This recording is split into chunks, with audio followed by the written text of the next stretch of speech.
খুলনায় 11 দলীয় ঐক্যের নির্বাচনী জনসভার খবর জানাতে সরাসরি যুক্ত হচ্ছেন সহকর্মী শফিক মুন্সি।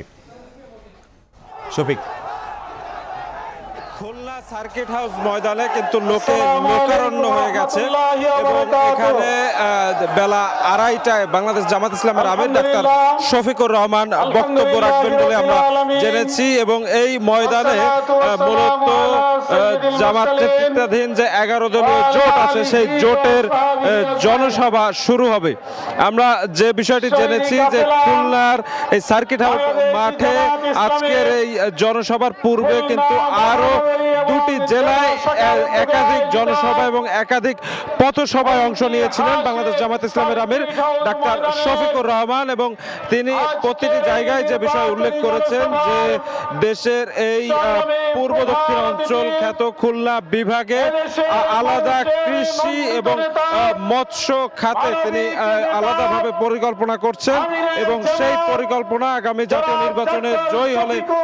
তিনি বাস্তবায়ন করবেন এবং সেই পরিকল্পনার প্রেক্ষিতে এই অঞ্চলে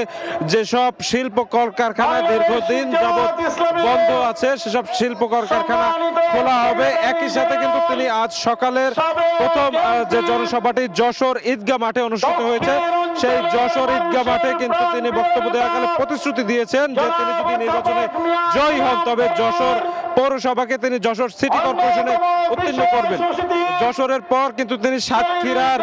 একাধিক উপজেলায় গিয়েছেন, সেখানে কিন্তু তিনি পথসভায় অংশ নিয়েছেন এবং সর্বশেষ সাতক্ষীরা বালক উচ্চ বিদ্যালয় মাঠে তিনি একটি জনসভায় অংশ নেন